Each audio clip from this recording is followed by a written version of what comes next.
Welcome to Reimagine Communication. This is an unfolding dialogue between Liv Larson and Kay Rung. For 3 decades, they have explored nonviolent communication, not only as a way to navigate conflict, but as a doorway into something larger. What it means to be human, together. Here, communication is not technique. It is presence. It is listening for what longs to be heard. It is daring to stay open in the midst of complexity. These conversations are living questions about truth, about connection, about the courage to meet life as it is and as it could be. You are invited to listen, to pause, and perhaps to discover something new moving in you. Let's begin. Hi, Liv. Hello, Kai. Today I thought we will talk about NVC consciousness, what it is, what it means. How about that? I like that idea, even though I find it challenging because it has so many connotations. Consciousness is vast. Yeah. But my hope is that because I hear people use the term in different ways. Yeah. Like I Googled Marshall Rosenberg's book, Nonviolent Communication or Language for Life, and I found 31 pages where he wrote about consciousness relation to nonviolent communication. And they all pointed at some similar things, but also there were some differences. So I thought, well, we'll talk about that. So my question to you is, what is NVC consciousness? Yeah, so you want me to define it. My understanding, my first brief thought when you ask it is that nonviolent communication has such a smart form with those 4 components that we're asked to invite into all our listening and all our expression. So the form of observation, feelings, needs, and the request. But everyone that has spent some time on kind of mastering those, understanding the challenges with all those 4, will come into a place where it's very clear that communication is about something else. It's about what we look for when we use those 4 components in the form. The kind of purpose, the kind of values, and the kind of world we want to invite each other into. So that's for me one way of describing NVC consciousness is the purpose behind the form. So are you saying something like the meaning that we give to these 4 components? Yeah, that could be one way, right? Like for example, just to play with it. So I could give the meaning that you should follow these 4 steps and 4 components by the book.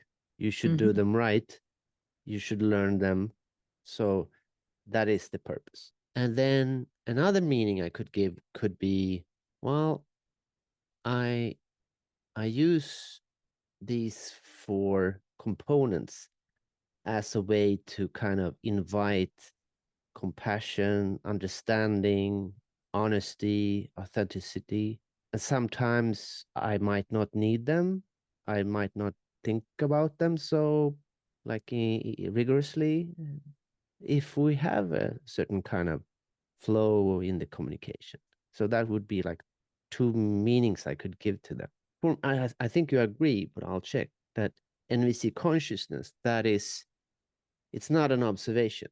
It's not describing something that we can measure. Yeah. And that's kind of one of the things that sometimes makes me worried about the concept because it seems like we're using that sometimes, and it becomes a judgment, not about ourselves, but about others, that others are not coming from that consciousness or that right consciousness. They are just doing the form, or they are just hiding behind some words, or we have all kinds of ideas of what consciousness other people should come from. So for me, that's one of the things that sometimes I rather not use the term NVC consciousness if it's going to be used as a weapon. Yeah, so I don't like you, so I say you don't have the right consciousness, Yeah. something like that. Yeah. Yeah. And it's a sneaky way of judging you, but it sounds like I know what I'm talking about. Oh, so it's a little bit like, oh, you're just in your head. Yeah, that kind of judgment. Like you should be more in your heart. You should be more honestly there or more empathic towards me, and that you're not just is a sign that you don't have the NVC consciousness. Because if you had, you would be there. But then in my mind, the question comes, so how do I know if I have this NVC consciousness? And even more interesting, how do I know that you don't have it or have it? Like, Hmm. how can I? How could I know that? Like, Yeah. Yeah. so do I have an NVC consciousness? Mm. Yeah. And if you would say yes or no, how on what would you kind of measure that? Yeah. Well, first of all, I find it for me, I don't know for you, but for me, it would be hard to judge anytime that I know someone is coming out of some consciousness or the other. How will I ever kind of really know that? What I can maybe know is a bit about my own consciousness. Where do I come from? And maybe I come from a place where I'm judging you, but I'm using the four components. And the judgment, the anger, the frustration in me doesn't become very visible because I just put it into four components. So that might be coming from the embassy consciousness because I don't want to make it worse. And this is what I have, the four components. Or it means I'm not coming from the embassy consciousness because I'm just not being fully honest. So Yeah. for me, it's a very tricky thing. Yeah, and if like if you take your example, like if you're not being honest, so that means that you're hiding something or that you're not aware of that there's more to say. Yeah. It's like That's an that's another level of it too. it's like when if I know the time, Mm. then I can say that you're late, right? Hmm. Like we agreed to Later meet at than we yeah. we agreed to meet at 6, and I know it's 6:05, so I can say to you, you're late. Yeah. Mm. But if I don't know the time, I can't then tell you that you're late, Hmm. right? Yeah, So if I have this NVC consciousness, then I can tell you you're late, that you don't have it. maybe. And if I don't have it, I can't tell you. But still, we don't know what it is. So But I'm not sure if that metaphor, because time and the NVC consciousness, it can also be in different paradigms, in different ways of meaning making. What I'm and there's another thing too. It's like I find it kind of, I don't know even the English word, but it's like looking down on consciousness. It's like saying we have a certain very nice kind of consciousness that is called NVC consciousness, and nobody else has that consciousness. It's like we are the chosen ones or something like that, and that worries me. That worries me a lot if that is how people perceive it. oh, so you mean that if I don't know about nonviolent communication, then I can't have this consciousness, but because it's about some understanding.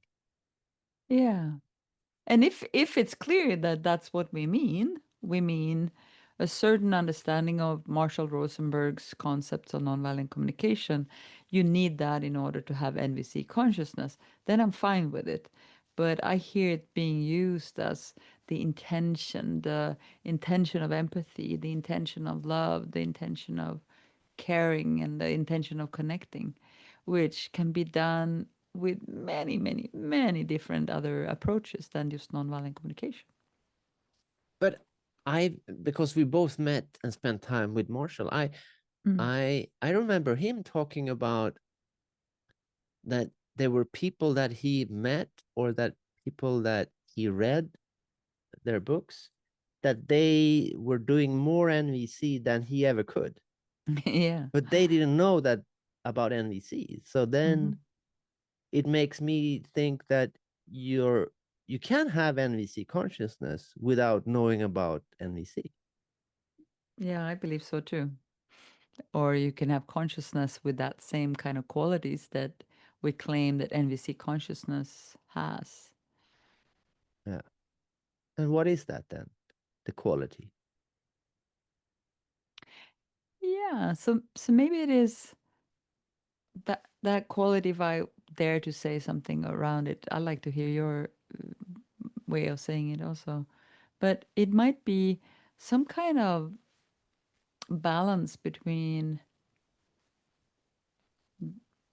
kind of being present, being powerfully there in the moment, with everything that I want to come into the world with, and at the same time being very attentive to the world around me, the people around me.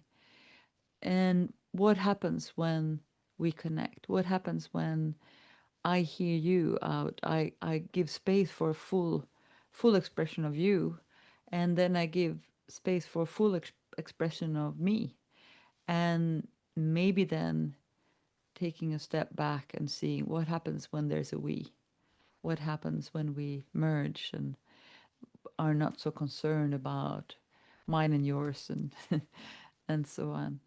And that kind of willingness to not be too super attached, but being more interested in presence than in boundaries. Maybe something like that. So let's try that out then. And to put that into context, we all can see on the news. Mm-hmm. Like we see war, yeah? We see we see Russians and Ukrainians. We see a lot of places where there's violence, for instance. Mm-hmm. So physical violence when people are killing each other for different reasons. Mm-hmm. So how would then, like, hearing your words, they're beautiful, but then imagining like taking those words and putting in the context when there are people fighting, Mm-hmm. it feels a little bit naive, kind of like, oh, can we just let everyone express themselves as they are? Well, if they want to kill you, am I gonna be okay with that then? Mm-hmm. Like, let them kill me because I want them to express themselves fully. Yeah. Yeah, and in that moment, That becomes strange. yes, and in that moment to ask, is it more in alignment with NVC consciousness to put a boundary, or to just be present to what is happening? And for me, it certainly is, from my understanding of what Marshall said about protective use of force, for example, it is much more in alignment with NVC to protect life in those moments than to just try to give space for one. So it would be like then it becomes more difficult.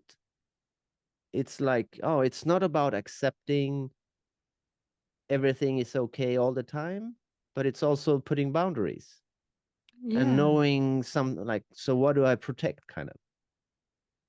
Yeah, it's almost like protecting, small children. They need to know if when they take their shovel from with the sand on and they throw it at me and I get sand in my face, they need to know that this is painful. This hurts. They need to get that information. If they don't get it, how will they know? Unless someone makes them experience it. And I hope that is not the only way where they can actually learn from having the same amount of pain, but actually learning that no, this is painful. And I think it's the same with us. We can like adults, we can constantly learn about how we support and how we hurt each other. And it's naive in many ways, for sure. And maybe that's part of it. Maybe it's a good thing, maybe not. I don't know. And like we've been studying, practicing nonviolent communication for like 30 years, and and uh, and I can, if I look back, I can see that my meaning making, my interpretation of what is NVC and how can it be lived, and has changed during the years. And Mm. I know from Marshall's explorations and development, it also changed during his years. Like Yeah. the need wasn't there, and then it came. The need came into the Hmm. as a component, and so forth. There's So one thing there that I want to say, and it's mhm, it's like I remember that the thought of if I can just communicate like 24/7 all the time from those four components, either expressing them myself or hearing the other. If I can just stick to the form 24/7, then there will be connection. Then there will be a chance for us to meet, to connect, to cooperate. And that was that first like deep trust in the form and very little awareness about anything else. Uh, so yes, for sure, that NVC consciousness or the consciousness that I want to kind of bring in became visible much later. mm. Yeah, because if I if I believe that if I just do it right, kind of, if I just follow the steps, then everything will just work out fine. Yeah. Then I'm all powerful. Like that idea is then I can decide over people. Hmm. And connection is the quality of connection is about you and me connecting in a way so we become a we for a moment. Hmm. Yeah.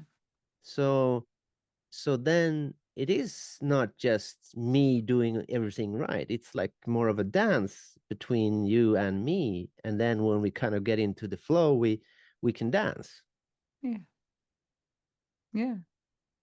But then some people also try the other way around. They say, well, they figure it out pretty early on that the form of NVC is not going to take me to the place I want to be.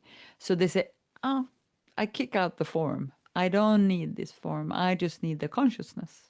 I just needs, I just need presence, awareness, and they lose the opportunity to actually have something that help us pick words, choose certain words that is creating a certain kind of meaning making, that is creating a certain kind of that we allow ourselves to just deeply be there with and for each other.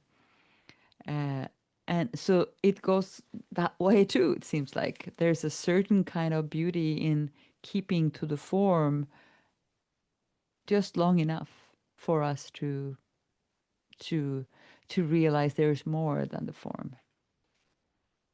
Yeah, for me the form is like structure. It holds me up when I'm weak, so to say.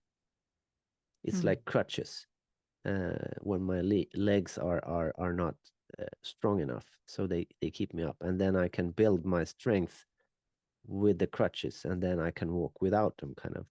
So you're Mm. saying that you want to make sure you don't throw out the crutches before you have strong enough legs, so to say. Yeah. But then, so the consciousness is about intent. So then I'm tempted to say that, well, the more I can care about people and resources and the planet, the more of this consciousness I have, like the bigger the care I have. Would you agree with that? Like if I only think about myself uh, and my own interests and don't give a shit about you, then I have less of this consciousness. And if I Mm. can care for you and like I care for my family, I would have a little bit more of it. Yeah, I mean, I'm tempted to say yes, I agree with that, but there's something in that too that makes me worried in there's like phases in life where we need to tend to ourselves so deeply, like maybe going off in the forest and being on our own and just caring for that, just having creating a space to find what our norms are, what is morally right to do next. And it become very much a personal thing. And only then I can do what you're saying, to be interested in more than myself. So sometimes we talk so much about the collective, and we judge the individualistic perspective, that we lose that the collective is built on strong individuals, and that is kind of allowing ourselves to be. So you're saying that you would like to kind of hold strong individuals or people who think about themselves, who make choices based on self-interest.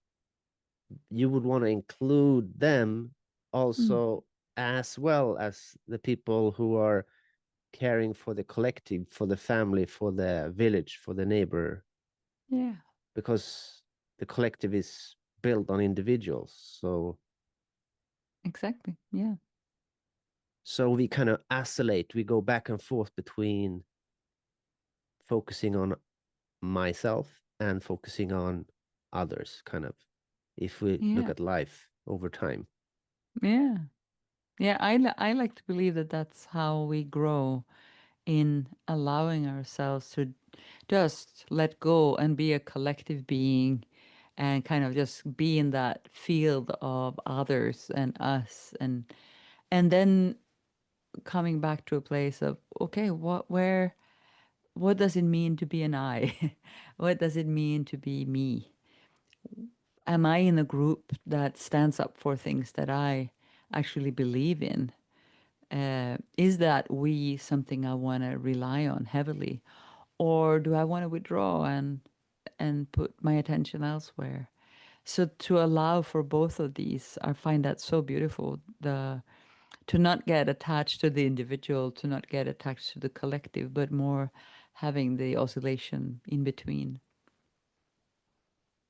And Marshall, he often talked about the giraffe as the metaphor, and the Hmm. long neck as the metaphor for seeing into the future, seeing consequences of one's behavior. So if we add that piece, the time piece,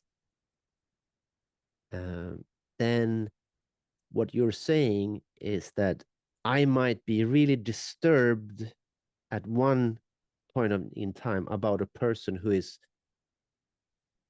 uh, acting on self-interest, and then maybe 5 years later that person might be an inspiration for me because I've moved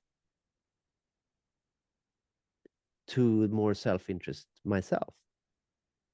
And Hmm. of course vice versa, someone who, like, I remember my grandmother, she was always caring for everyone else, and she's been a strong inspiration, but not constantly and not in the same way during my adult years. Mm. So they both exist, these individual and collective parts, and can we kind of allow ourselves to others and ourselves to move back and forth? Yeah. Would that Yeah. be then a flavor of NVC consciousness?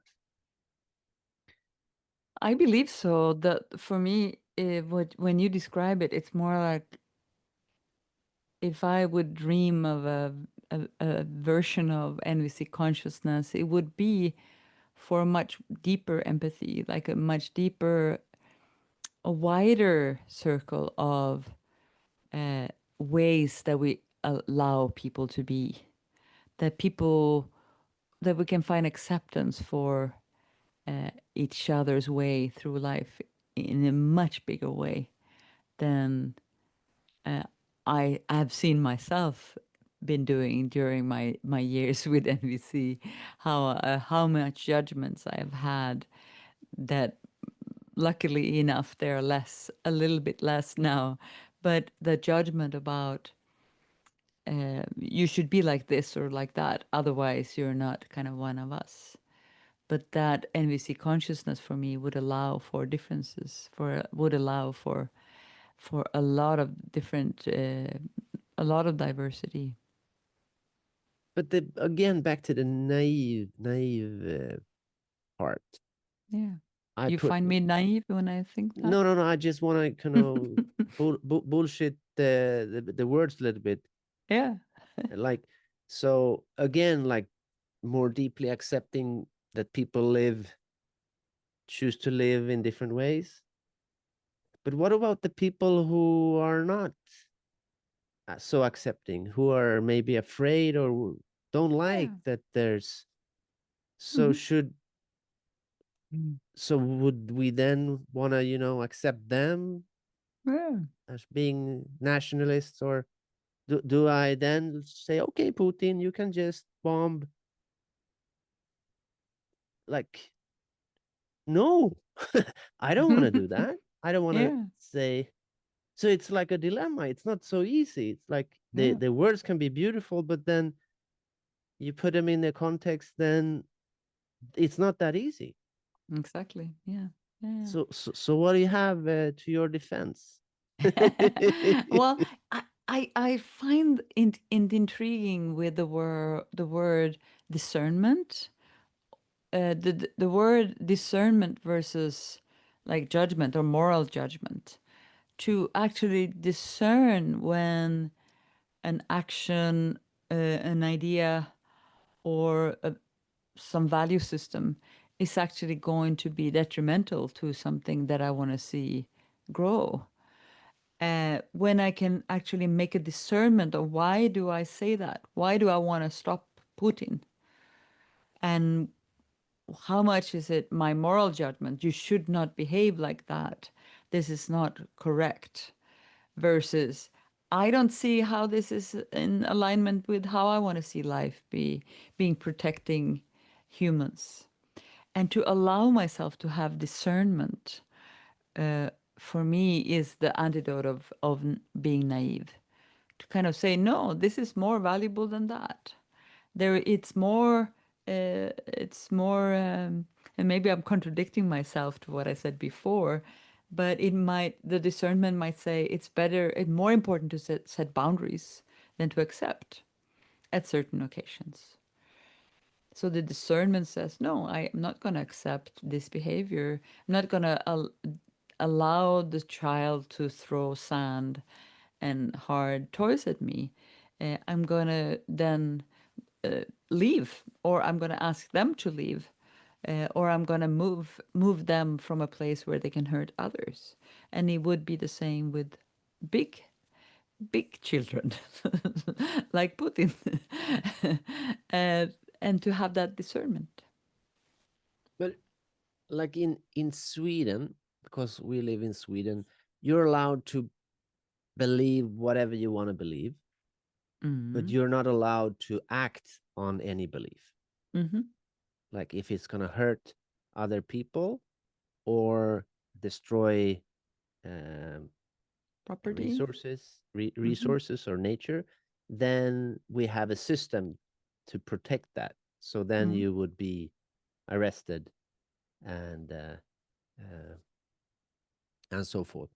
Mm-hmm. So then in our system, in our country, Sweden, we have some laws that we kind of have to submit to, or we will be object to them, so to say. Mm-hmm. But I also know, having traveled a lot, that the world looks different. Sweden is not everywhere. Mm-hmm. Um, so where am I going? I'm going that. So how do we, if I talk about my consciousness, so how do I know when I relate to someone that who is most right? Mm-hmm. Like if because discerning, like making decisions, preferences is about, I have some kind of internal preference hierarchy. What is more important, like, and what is less important? So if I say everything is equal, then I will not make a discernment. Then Mm-hmm. someone else will make that choice for me, either Yeah. killing me or caring for me, or I'm just how do you say, victim of the environment. Mm. But if I make a discernment, so when I meet someone and we are both maybe arguing or talking, so who is more right then? How Mm. do we how can we think about who is more right? Mm-hmm. Who is making the better discernment? Is it the richer one or the whiter one, or like how do we? Yeah. I guess that is where NVC consciousness or NVC as such gives like a third option or a fourth option with the concept of needs, where, the sense of, does this seem to serve life? Does this seem to meet uh, more needs? Does this seem to, like, I grow a lot of vegetables and I always make a discernment. Is this plant needing more water, or does it need more sun, or how can I take care of this in the best way? And it's not about morally judging too much water or not. It's just to really measure if it grows better with more water or less water. So that kind of discernment for me is also very applicable to humans. And then I would go for the needs. For example, I mean, for the plants, it would be nutrition, sun, and water. But for humans, it's even more. There's even more things like safety and freedom and expression and spirituality and togetherness and choice. All those. So you're saying the person who has more right is the one who cares for the more interest you can care for, the more right you are, kind of. Well, it depends on what you mean with right. Right from what perspective? I mean, if there's two parties and both are arguing like what is right, Mm-hmm. and both are right, Mm-hmm. but then one of them is going to be more right than the other one, and how do we Mm-hmm. know Yeah. that And why? who is more right, Yeah. so to say?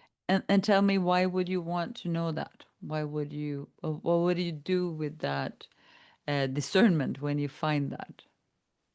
Well, like for instance, I believe Ukraine is more right than Russia Mm-hmm.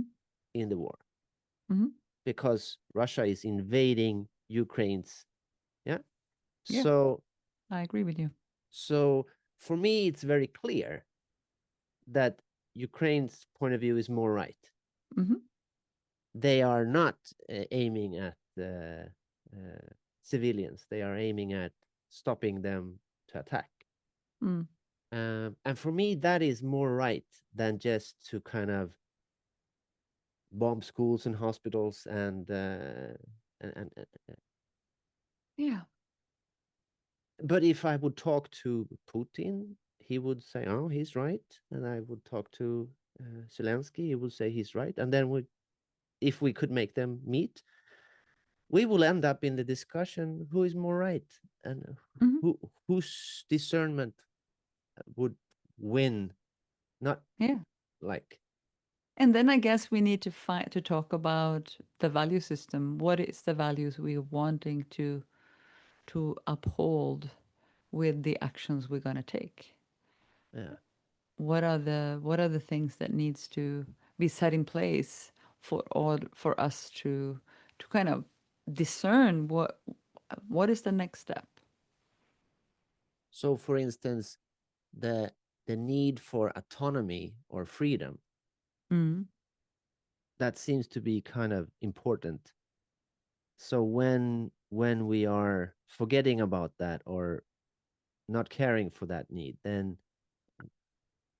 the fight is not far away. Mm-hmm. Yeah. So then to care for that need and other needs would be to care more than in only care if you forget about that. Yeah. So Yeah. then NVC consciousness would be about learning about needs then. Well, that would be one way of saying it. Like, what did he say, Marshall? The energy of needs, the sense of um, some qualities that is not so tangibly always like in physical form, but it certainly is a quality of life that when we learn about that, we can start making other kind of discernment than we can without that knowledge, Yeah. without that awareness, for sure. And what is that knowledge, if you would like? Yeah. So How to describe it? well, so needs for me is something that I've been looking very closely at as I work with this tool that I've invented, the compass of needs that I use when I work with shame. So I stopped at some moment and thought, well, what is it that I actually call needs, and how can I say the very often used sentence like universal needs, or you have the same needs as me, or I have the same needs as you? How can I actually say that? How can I know that? And from that questioning or investigation in what I've put in the word needs, I also started seeing needs. I tried to describe it, and for me, it's like some vague qualities, like love, freedom, belonging, acceptance, meaning, that because they can be described in vague ways. Marshall, made that distinction between requests and strategies and needs, and where the strategies and the requests would be something concrete, and where needs would be something vague, general. And to me, there is something with that, the willingness to speak about something that is so meaningful as meaning, for example, or as freedom or belonging, to talk about is something that is so meaningful and at the same time so vague, and kind of seeing, is this a common ground? Is this something that the other person, the other group, uh, can we step into the same room? Can we step into the same circle when we talk about those kind of qualities? And to me, stretching that far into the away from the concrete is maybe the closest I can come to NVC consciousness. So would you say that, so if we talk about love as a Mm, vague word, mm, so I could express, like, if the word is not the thing, yeah, so mm-hmm, the word love, LOVE, mm, is just like the road sign, if we would simplify it, to that tries to point at something. yeah. So in my internal world, my internal experience of being a human, there's some experience that I would kind of label love. Mm-hmm, And then if I want to share with you, I might write a poem, or I might act in a certain way I might care in a certain way. Uh, I want to do certain things. Like if I'm a musician, I would sing about love or Mm-hmm. my longing for love, or and Your if I'm a pain around love. carpenter, I would build a beautiful house to Mm. express that. So the but the awareness of that, what we call love, that would be Mm. the internal thing, and then how it's expressed is very different from every individual. Yeah. And very different from the experience. The word is very different from the experience, but we're hoping that with having a word would help the other person to kind of get a sense of what it means to us and maybe recognize something that they also value. Yeah, because like I'm from Finland, so Finnish is my first language, Mm-hmm. and there are a lot of languages on this planet, but we can translate love, kärlek, rakkaus. We can use local languages about the same thing, kind of. Mm-hmm. And it means that we can also have like a musician, a politician, a carpenter, a teacher to kind of meet through this word, this world, a word, this word. Yeah. So it kind of, and I think that is the beauty with NVC, that the language helps us connect, even though we might express love or freedom or respect in different ways.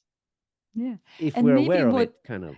Yeah, and maybe what you're describing now is also what I would say and is NVC consciousness is to recognize that the word love is a road sign, but it's not the experience. So that experience is more moving us towards the consciousness of that field where maybe we can meet if we just we invite each other and we try to uh, find a way to communicate about it. Yeah. We could So go we, on and speak about this for a long time, I think, because yeah, it's we such talked a already. It's already late. It's dark outside, and we talked an hour. Do you think we have kind of uh, answered the question? What is it? I'm Or not is there very something called NVC consciousness? Or uh, I I I actually highly recommend to think twice before we use it. We can use it when we discuss things, but to use it as truth about someone else, I would rather have people say, that's bullshit.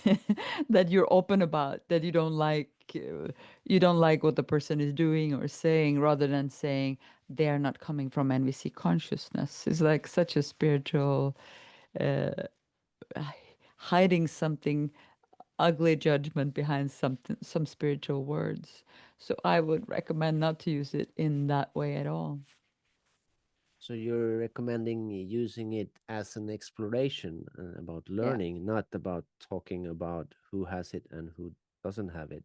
Yeah. If we That's my don't, but if we can talk about it in concrete terms, like I worry about you not having NVC conscience because, and then I can kind of yeah. say, you stole my car and you didn't give it back, Mhm. and for me that is a sign that you don't have this. So please give me Yeah. the car back. Yeah. Yeah, and then I might say, I took it because my mom got sick and I needed to drive her, and then it actually ran out of gas, and I left it like 10 kilometers from here, and I haven't dared to come back to you because you get so angry. So, yeah, we can then say who So now did it's have my the fault MS. that you stole my car. Then now who has the NVC consciousness or not? You should have known that I've only taken it because I have some really important needs. Otherwise, I would not have taken it. This is what I mean, that if we try to use it as a some kind of discernment about the other person, we are likely to get more trouble than get supported. I've never seen it go well, actually, when we start talking about that. Yeah. And I'll remember to lock my car as well. Well, I'm glad we have a common car. I have the same key. I'm not talking about you, I'm just making examples here. Okay. Yes, we share the car. Maybe we Yeah. should get another car. I don't know. Yeah. Maybe we can own one each or something. Well, maybe that is one way of, slipping out of actually cooperating is to have everyone has their own car. Well, I hope not. Okay. Well, I hope we at least have planted some seeds where people can start thinking about this, arguing or connecting, and hopefully we get some questions about it. Maybe we can mention it again. Yeah. Oh, yeah. And before we say good night, we just came up with this thing that we're going south. We're going down to Europe Mm. in the December and January. So if you're interested in meeting us, we're planning to do some events or offer something. There's a big house we're gonna stay in for a month. In northern Italy, Yeah, and we're gonna drive close to down, and we're gonna everything. Europe is yes, so everything is so central, except where we live. and we're gonna do an event in Prague, and we're gonna do an event in Krakow on the way up, and hopefully, yeah, let us know if you want to meet us somewhere else. And yeah, Kai, there's one thing more, this NVC consciousness, I am sure this will come up also in our program that we're starting in a month or so, 6 weeks from now, or the program that is having the same name as the podcast, the Reimagine Communication program. Yeah, So just so you know, if you listen to this and you're curious about how to go on with exploring things like NVC consciousness, that is the place. yeah. And you can find out more about that in the show notes if you're interested. Yeah. Cool. Okay, enough for So today. good night. Yeah, good night. Thank you for joining us in this conversation with Liv Larson and Kay Rung.